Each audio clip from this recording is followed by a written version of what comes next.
I'm your boss's teenage daughter, and I'm a Georgia peach. I'm gonna make that button pink.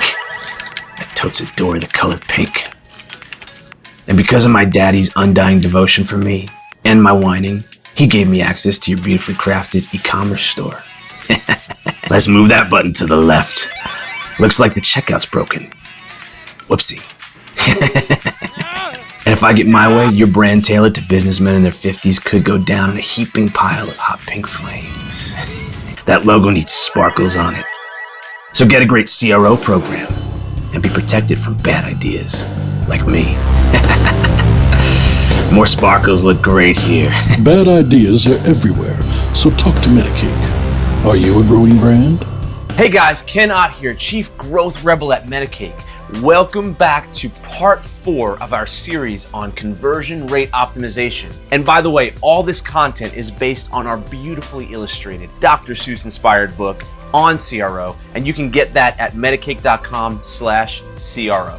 So far, we've gone through the massive benefits of implementing a great conversion rate optimization program, and we've dug through the steps required in building that program. And today we're exploring the parts of your e-commerce website that you should look at first for low-hanging fruit opportunities if you're not sure exactly where to start. You see, for a lot of people, they go right to the homepage and start testing. But as we've learned in previous videos, we need to look at the data to show us where the biggest leaks in our funnel are. Now, for every business, that will be different. But having done this a ton for some of the highest traffic brands in the world, there are a few typical places where you'll find those leaks in your funnel, other than the homepage. Now, don't get us wrong, your homepage is important and has a huge impact on your brand, but we're focusing on the other pages that will have a direct impact on your conversion rate. Think about it this way.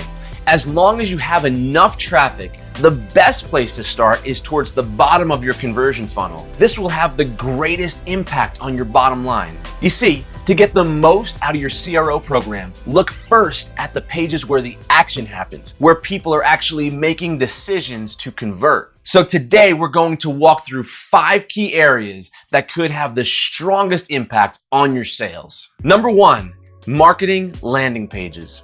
These are pages tailored around specific marketing initiatives or campaigns. If you're running Facebook ads, for example, you want to be sending people to a tailored landing page, personalized with the context of the campaign and the specific action you want that user to take.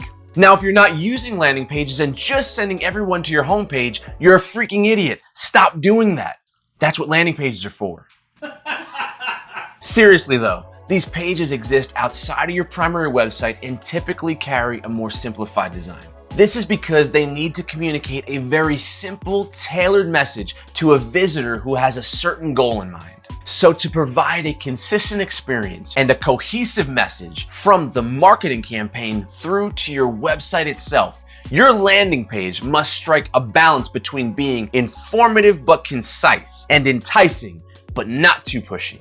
So, what elements from your landing page could you test? You could test headlines, images versus copy, a hero video versus a hero image, copy size, call to action placements, maybe the amount of copy that you put on a page, maybe the pushiness of your message. You've got a lot of options here. Number 2, sign up forms.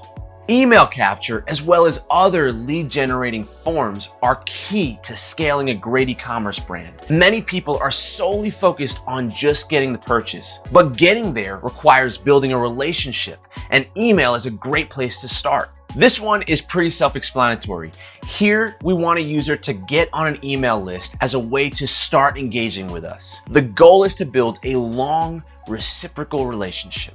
The interaction, which could be a dedicated landing page or a pop-up, should be simple enough that it's not overwhelming, but complete enough that you can engage effectively with this person in the future.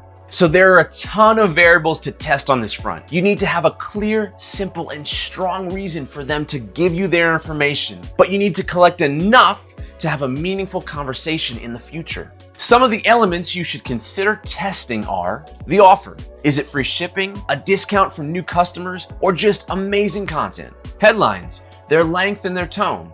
Number of form fields. Things like full name versus just the first name. Email, because we obviously need that. Maybe interests, because we want to know something about our user in order to build that relationship with them. Making fields optional versus required. The text on the call to action button. Does submit or sign up or get in touch change the conversion rate? If it's a pop-up, is it triggered by time on page, scroll length, exit intent? The goal here is not to annoy the user, but we want to get in front of them effectively. Number 3, product pages.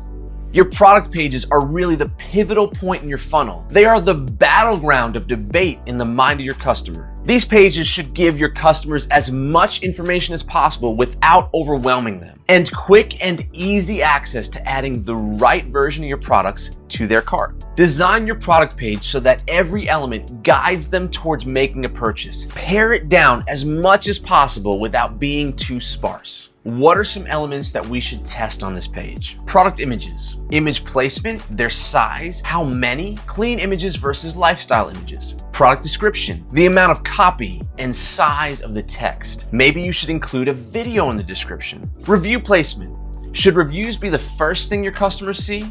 Probably. Or are they further down the page? Calls to action. Button size and placement. Do we have multiple buttons throughout the page? Is it ever present so users always have quick access no matter where they are on your page? Related products. Are they distractions or are they sales generators? Branded content. Are things like blog links distracting or actually informative? All these things should work together to help your customers make a quick decision. Number 4, the shopping cart.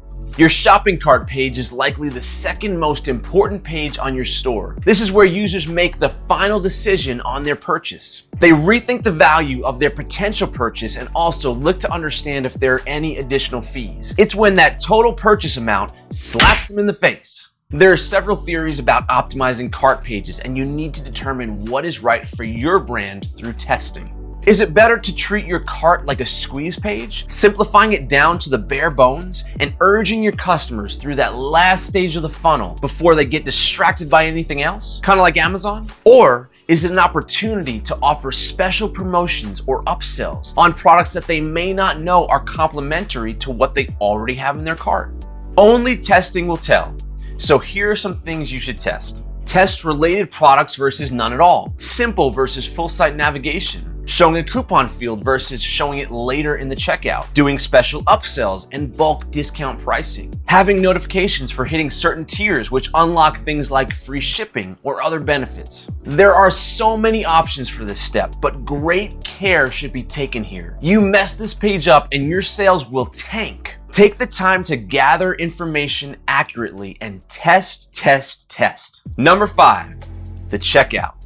The e-commerce checkout. The dreaded process you have to go through as any customer making a purchase online. It's a miracle that anyone makes any purchases at all. While there have been huge improvements to how people enter the needed information in this step, it's still painful. Making someone tap entry their shipping, billing, contact, and payment information with their right thumb is just short of torture. And if they get through this process, they clearly wanted your product, so congratulations. As we know, once your customer gets to this stage, we want to help them through it with as little friction and pain as possible. The easier we make it, the higher our conversions will be. That being said, depending on your e-commerce platform, you may or may not be limited in what you can actually change here. And for good reason, being that you're dealing with people's personal payment information. Platform limitations aside, here are some areas of high friction you should consider testing. Single versus multiple page checkout process. Oh, the great debate on this one. Which one is right for you? Store navigation versus no navigation at all, including design elements on the checkout page versus very simple and clean design. Do we require an account or do we allow guest checkout?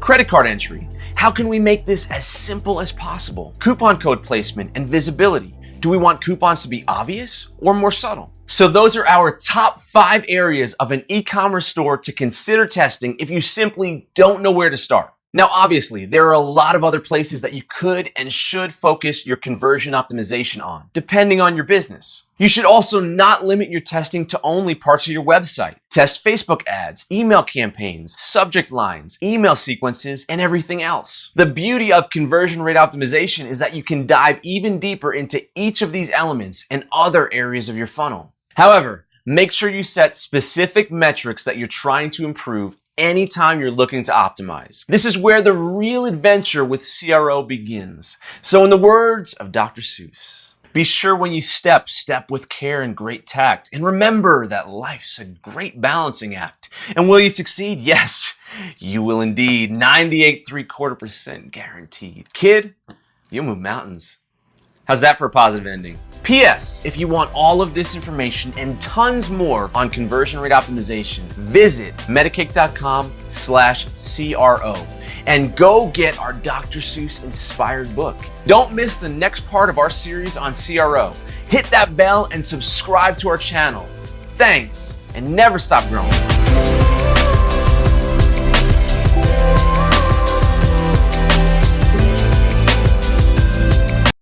How's that for a positive ending? See you guys next time on Growth Rebel TV. What to say?